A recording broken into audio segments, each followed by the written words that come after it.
The surveys are going out in the Brian Koberger case, but surveys that it's not from the actual state or from the county for getting jurors polled. It's literally from the defense. Surveys going out to potential jurors.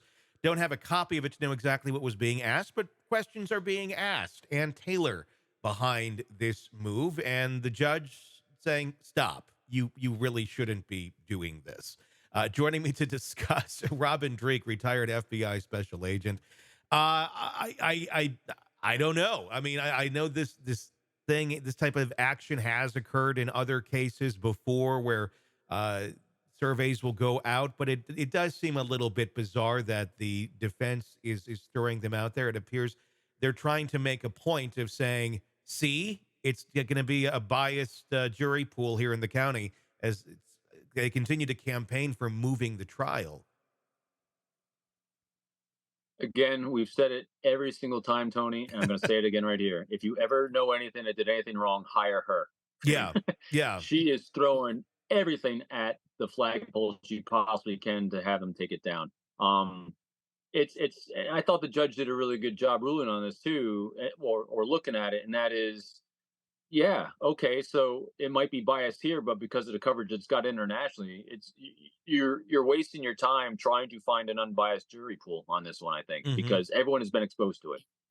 Very much so. Taylor argued that the survey was meant to gather information of what potential jurors had already been exposed to through media, not to spread information. I mean, just the fact that she's doing this in this county, it's causing kind of a little stir up. I'm sure people going, "Did you get that survey? I got the survey." I mean, isn't that in itself kind of tainting the jury pool? I mean, or at least adding a little bit more ink to the pool of, like, it's already got a lot in there. Like, quit putting more dye into the water. You would think so, because she's setting herself up to do an appeal on herself. Really? I mean, it is. It's like, if you're not, it just kind of feels like a move. Like, if you're not going to move this trial, we're going to try and convince you to, or find a way where you almost have to. I mean, can a defense taint the jury pool on purpose in an area that the judge wants to keep it in? I mean, I know you probably can't or shouldn't be doing that, but I mean, I guess it can be done inadvertently. So again, so let's go to the core of what I think she's trying to do. She's trying to save his life. Yeah. And the way you save a life, and the way you save a life here is to have it not be unanimous on a jury. Yeah. And if she can get one person to say, "I doubt this because of X, Y, and Z," or she can then claim that someone was tainted or biased on the jury. I mean, there's a lot of things I think she's trying to equip herself with to save his life. Yeah. And so that's why I think you're seeing everything thrown out here, because I don't think she's going. I mean, realistically, from everything we've seen, again, we don't know everything yet because it obviously is still not in jury time. I mean, in prosecution time yet in court.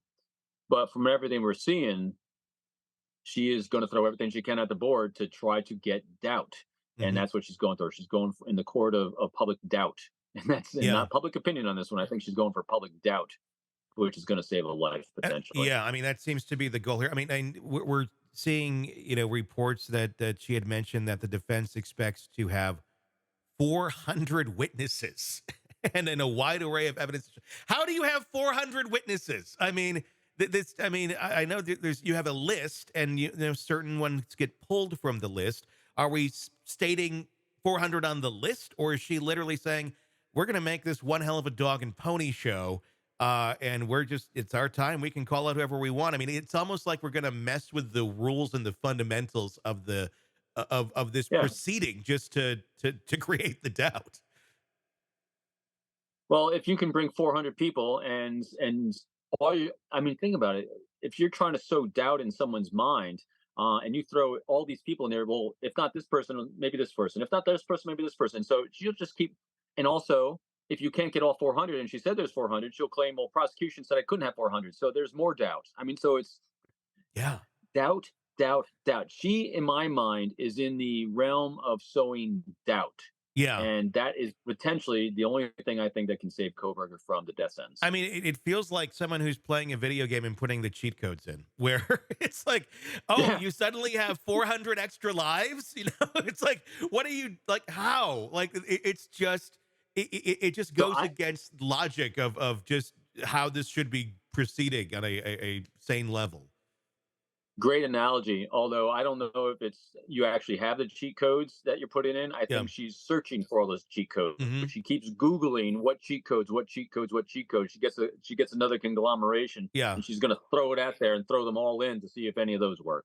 But On again, Yeah. one objective, Yeah. and that's save a life. It is. I literally think that's it. And she's good at it so far. April 17th, the hearing is going to be focusing on Koberger's possible alibi defense, and not a I trial know. date, Still on the alibi. but we're still on the alibi. And last year, they did provide some brief information about a possible alibi.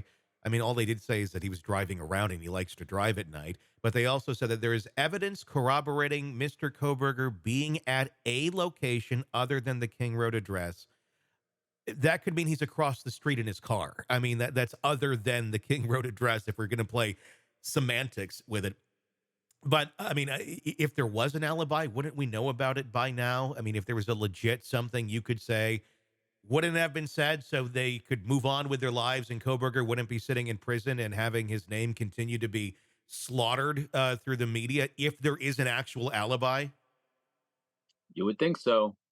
Doubt, Yep. doubt, Doubt. doubt. Yep. That's it. And so if and the alibi doesn't materialize, then it gets people thinking, well, maybe there was an alibi. Maybe there was something. This again, that word maybe is the word that I think she's really focusing on. Maybe it was this. Maybe it was this. Maybe there is an alibi. Maybe there's not an alibi. Maybe there are 600 or 400 potential people that are going to show up as witnesses. That word maybe is Yeah. what I think the key to her case is because there's nothing else that we see anyway. Yeah. I don't know where it would possibly go. It just, it's been a great commercial for Ann Taylor as an attorney.